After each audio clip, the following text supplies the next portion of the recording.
প্রথম দিন আওয়ার পরে আমার লগে সবকিছু হয়ে গেছে। তারপরে আমি জানতে পারছি, তারপরে চিন্তা করছি যেহেতু সবকিছু হয়ে গেছে তাহলে আর আমি কি করবো, আমার তবে সব খুলে গেছে, আমার ওই সংসারও গেছে, আমার এখান দাও গেছে ওখান দাও গেছে, হবে আমার অনেক বিয়ে করতে হইব। আমি ওর কথা মতো সবকিছু করছি, ঠিক আছে, নাইলে আমার কইতাছে কয় কি যদি না বিয়ে করো তাহলে যাও, কিন্তু প্রথম দিন তো আমার লগে সবকিছু করে নিয়েছে। আমার শখের বয়সে আমি একটা বিয়ে করছি, ওই ঘরে আমার একটা সন্তান হয়েছে, আমার 3 বছরের সংসার, ঠিক আছে, আমার লগে ফেসবুকে পরিচয় হয়েছে। ওর ইমোশনাল ব্ল্যাকমেল করে আমারে ওর ফান্দে ফাঁসাইছে, ফাঁসাই আনছে, আমার কয় নাই যে আগে একটা বিয়ে হয়েছে, ওর খ্রিস্টান ধর্ম, কিচ্ছু কয় নাই। আমি আমার সব জানতে হয়, জানার পরেও আমার বোনের লগে কথা কইছে, আমার বোনের আমারে বুঝাইছে সব ভুল আমার।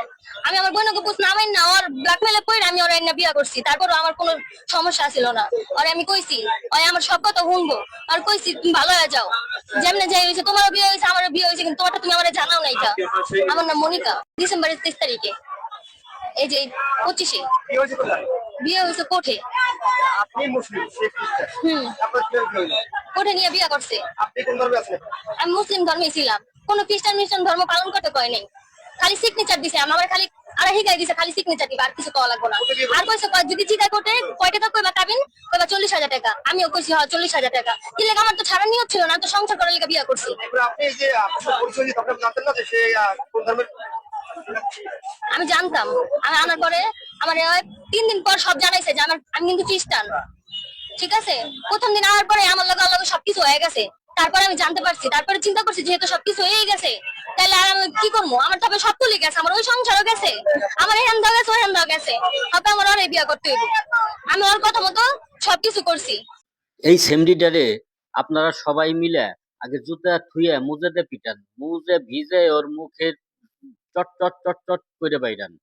ও শখের বশে একটা বিয়ে করছিল, 3 বছর সংসার করছে, সেখানে একটা বাচ্চা হয়েছে, সেই বাচ্চা ফেলাই দিয়ে আবার উনি পরক্রিয়া করতে গেছে।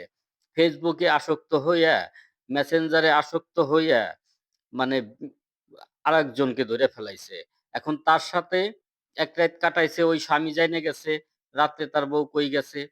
এখন সে তো আর ওই স্বামী তার মাইনে নিবে না। এখন এ তো খ্রিস্টান, এ বিয়ে করছে, ও তো রাখবে না, কারণ এই ছেলেরও বউ আছে।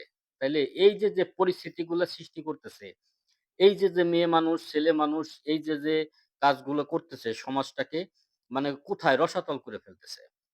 এদের প্রত্যেককেই ভাই গণপিটুনি দিতে হবে। এখানে আচ্ছা মতো মারতে হবে। কারণ তোরা যা কিছু করছিলি। এই সোশ্যাল মিডিয়াতে কেন আসলি? এই সোশ্যাল মিডিয়াতে আসা মানে সমাজটাকে নষ্ট করে দেওয়া। সমাজের আরো যুবতী ছেলে-মেয়েদেরকে নষ্ট করে দেওয়া।